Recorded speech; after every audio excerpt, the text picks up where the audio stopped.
आज या कार्यक्रमात भरत जाधव सरांसारखी व्यक्ती समोर बसून आम्हाला दाद देणार आहे. इतकी वर्ष आपल्याला म्हणजे मनोरंजन करणाऱ्या अलकाताई कुबल समोर बसणार आहेत. तर वेगळं पण आहे, दडपण पण आहे, पण जास्त आनंद आहे की आपल्या आवडीचं काम करतोय हसवण्याचा. एकदा दोनदा मी असंच म्हणालो होतो, हसायलाच पाहिजे, आणि मी सुरुवात केली. मी काही ठरवलं नव्हतं, लिखित लाईन पण नव्हती, काहीतरी बोलायचं म्हणून मी खरं तर बोललो होतो.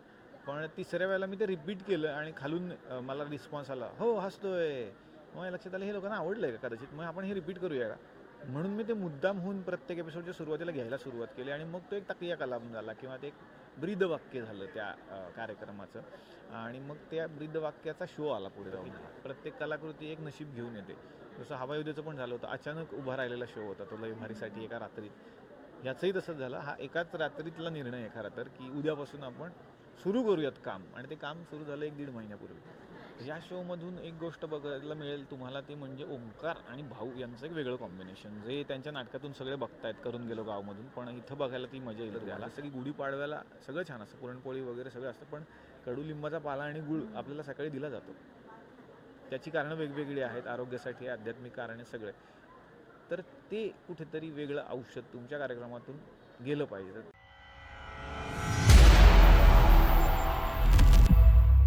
नमस्कार, मी ऐश्वर्या कुलकर्णी तुमचं सर्वांचं सेलिब्रिटी प्रमोटर या चॅनलमध्ये खूप खूप स्वागत करते. आज आपण आलो आहोत हसताय ना हसायलाच पाहिजेच्या सेटवरती, आणि आपल्यासोबत आहेत या शोचे सर्व अर्थात डॉक्टर निलेश साबळे. कसे आहात सर? मस्त मस्त मस्त. तुम्ही हसताय, हो, कारण तुम्ही हसलात तरच महाराष्ट्र हसेल. हो, नाही मी हसतोय. कसं वाटतंय नवीन शो सगळं पूर्ण, आणि या शोचे सर्व तुम्ही आहात, तर काय जबाबदारी आणि कसं वाटतंय? नाही, सर्वेसर्वा मी नाहीच आहे. सर्वेसर्वा अर्थात कलर्स मराठी आहे आणि प्रेक्षक आहेत. कारण कलर्स मराठीनं मला ही संधी दिली आहे आणि प्रेक्षक ठरवतील की हे छान आहे किंवा अजून बरं करायला पाहिजे की नाही आम्ही. पण खूप चांगलं वाटतं जेव्हा तुम्हाला एवढी मोठी संधी मिळते, आणि केदार सरांसारखं मार्गदर्शन मला इथं मिळतं आहे सध्या. कारण इतकी वर्ष विनोदाची उत्तम जाण असलेली ती व्यक्ती आहे, आणि त्यांची प्रत्येक गोष्ट खूप महत्त्वाची आहे. सजेशन महत्त्वाचं आहे माझ्यासाठी, आणि कलर्सनी एवढा मोठा प्लॅटफॉर्म मला दिला आहे. आज या कार्यक्रमात भरत जाधव सरांसारखी व्यक्ती समोर बसून आम्हाला दाद देणार आहे. इतकी वर्ष आपल्याला म्हणजे मनोरंजन करणाऱ्या अलकाताई कुबल समोर बसणार आहेत. तर वेगळं पण आहे, दडपण पण आहे, पण जास्त आनंद आहे की आपल्या आवडीचं काम करतोय हसवण्याचं.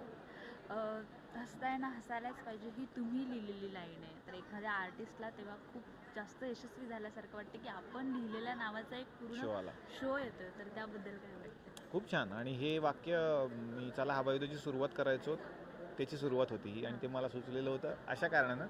एकदा दोनदा मी असंच म्हणालो होतो, हसायलाच पाहिजे, आणि मी सुरुवात केली. मी काही ठरवलं नव्हतं, लिखित लाईन पण नव्हती, काहीतरी बोलायचं म्हणून मी खरं तर बोललो होतो.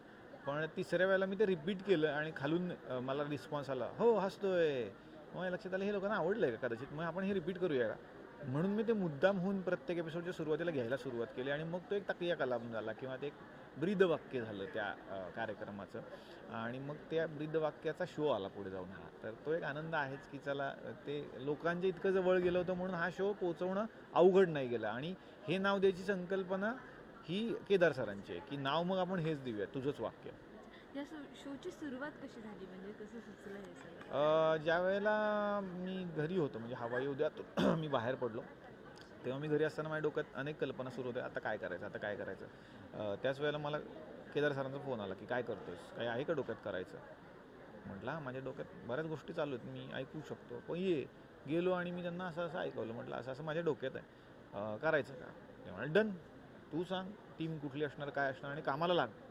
तर मला वाटतं इतक्या जवळपास अर्ध्या मिनिटात त्यांनी मला परमिशन दिली होती, आणि ते आत्ताही सतत आमच्याबरोबर आहेत. त्यामुळे ते काय म्हणू शकतो की प्रत्येक कलाकृती एक नशीब घेऊन येते. जसं हवायुद्धाचं पण झालं होतं, अचानक उभा राहिलेला शो होता तो लय भारीसाठी एका रात्रीत.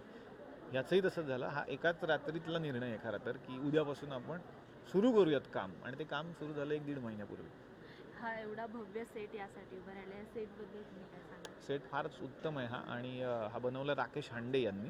आणि यामध्ये जे एलिमेंट्स आहेत खरं तर ते सगळ्यांना जवळचे वाटतील. एक माहेरची साडी सेंटर आहे, अण्णा जेवायला असं एक हॉटेल आहे, आपली एक छान मराठी चाळ आहे इथे.